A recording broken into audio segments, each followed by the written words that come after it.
Status effects have been a thing ever since the original Final Fantasy game was released on the Famicom back in 1987. And in the subsequent decades, we've seen a huge variety of them.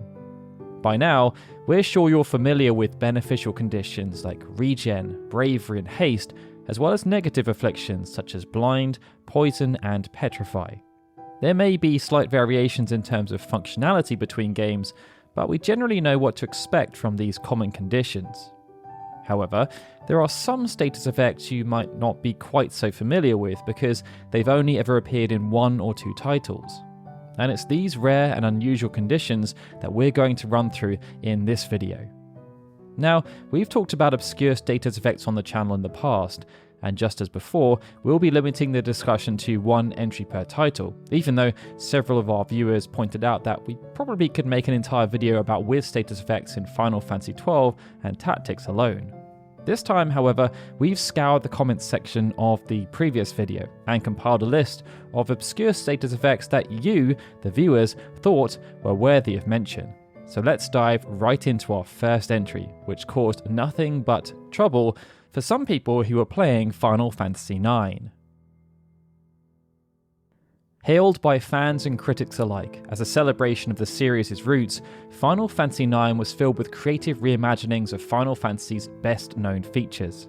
This was clearly seen from the very beginning, with the medieval fantasy setting and Vivi's Black Mage design. Naturally, this installment included many of the classic summons, spells, and status effects we've come to expect from Final Fantasy, but the game also had a few surprises in store. Lurking amongst the status list were lesser-known effects such as Heat, Virus, and Venom, and there was one effect that had never appeared in a Final Fantasy game before. That condition was called Trouble, and it affected the whole party in a unique way.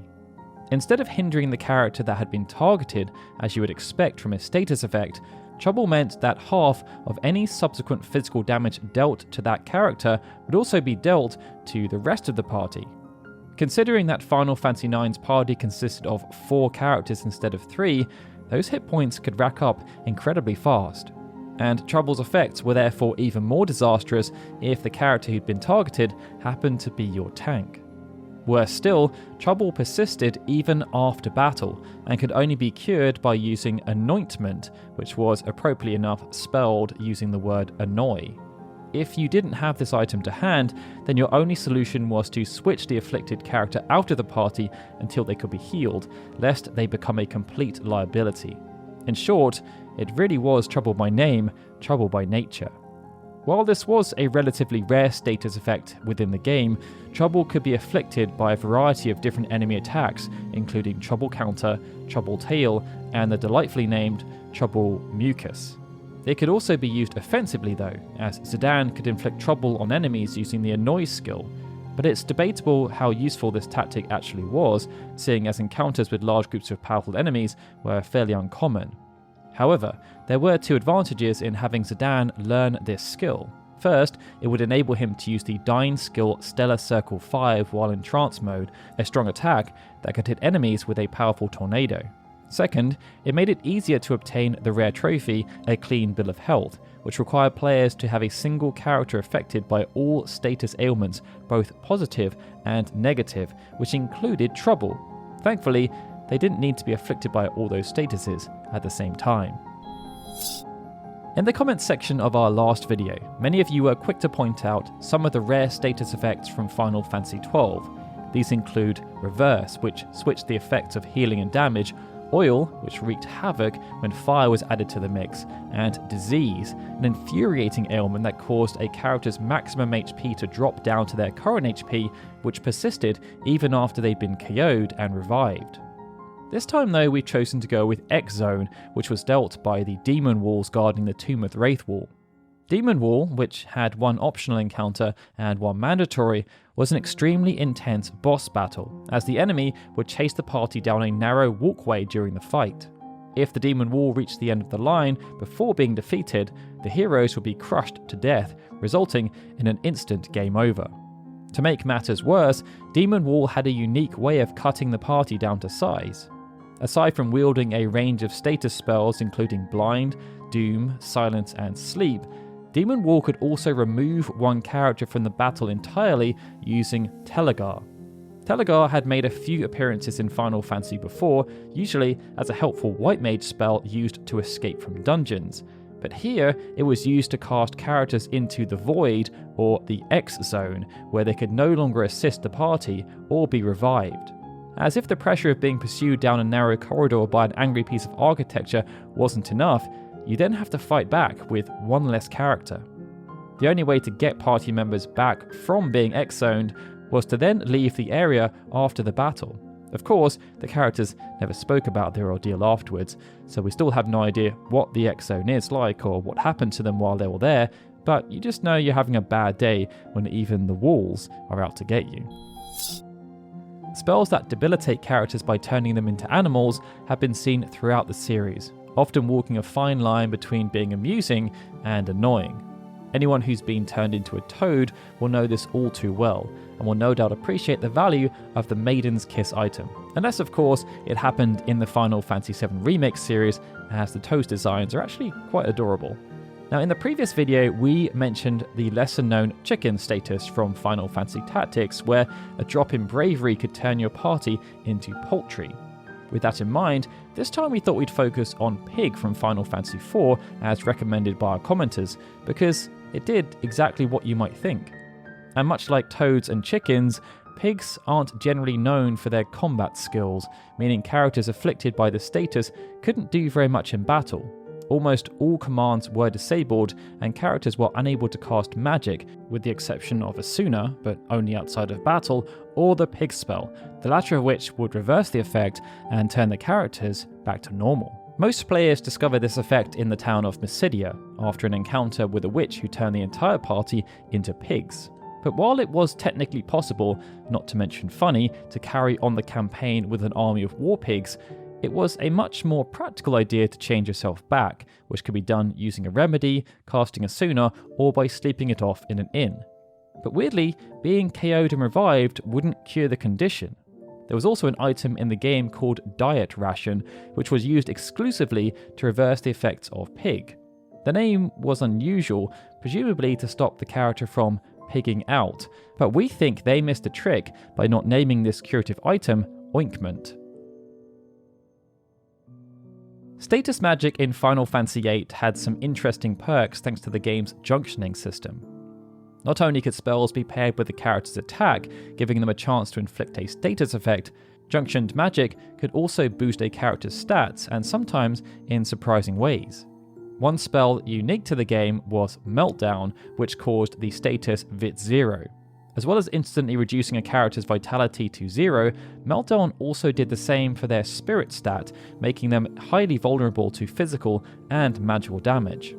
While this might sound disastrous for the party, the VIII status did not remain after battle, unlike many other afflictions such as Blind, Poison, and Silence. Plus, the status could easily be cured using Asuna if the player couldn't hold out until the end of the fight.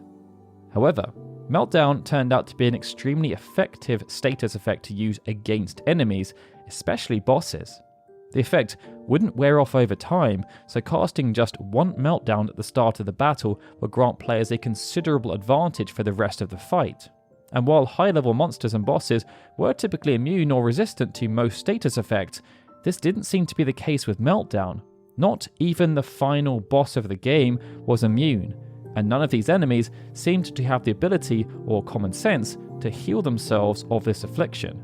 Now, you might think a status this effective so late in the game would be rare and hard to find. However, Meltdown turned out to be quite easy to obtain fairly early on in the game if you'd learned certain GF abilities. Once Diabolos could refine status magic and Quetzalcoatl learned card refine, all you had to do was win some low-level Gyla cards in Triple Triad and turn them into Mystery Fluid, which could then be used to stock up on Meltdowns. Not only was this useful in combat, it was also a surprisingly effective magic to boost your own vitality stat through junctioning. When Final Fantasy XI released in 2002, it became the first mainline entry in the series to tackle the MMO genre. This offered fans a whole new way to enjoy Final Fantasy with customizable characters, an expansive 3D landscape, detailed job and crafting systems, and side quests as far as the eye could see. Of course, with such a big game also came a big list of status effects, as evidenced from the FFIX Encyclopedia page titled The Big List of Status Effects. There were so many to choose from, but our viewers suggested Medicated, an unusual effect that has so far never been seen outside of this particular game. Unlike the other entries on this list, Medicated was not a spell or an effect that could be afflicted by enemy attacks. Instead, this happens to be a peculiar side effect of consuming certain medicines, and once afflicted, you wouldn't be allowed to use any other items that also granted the medicated status until a certain period of time had elapsed. Depending on the item used, this cooldown period could last from anywhere between 5 minutes and a whole 2 hours. Now, you might think that with Final Fantasy XI being an MMO, there was an easy workaround, simply log off and let the clock run down. But things weren't as simple as that, as the duration of the medicated effect would be put on pause until the player logged back in. Overall, this was an annoying status, and it's why you always have to read the label of any medicine that you consume. Now, perhaps the most dreaded random encounter across the Final Fantasy franchise has to be the Malboro, whose signature bad breath has spelled game over for many unlucky adventurers. But while Malboro is notorious for inflicting status effects, Final Fantasy Tactics took things a step further as the monster actually became a status effect. In other words, characters could be transformed into Malboros, and unlike all the other entries on this list, this status was completely irreversible. The conditions required to make this change happen were as follows. First, you would need a squire to play with the Beastmaster support ability. Next, you needed to bring a Great Malboro as a monster unit and have it placed within the correct proximity to the squire. Then, once the Great Malboro used the skill Malboro Spores on an enemy, they could be turned into a foul-mouthed plant forever. Even a ribbon could not protect the target from this fate.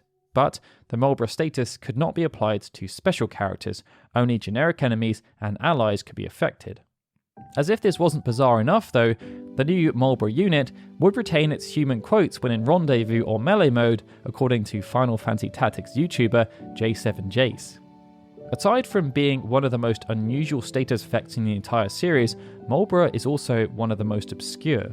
Even some fans who have played through Tactics multiple times have never seen this in action or even heard of it.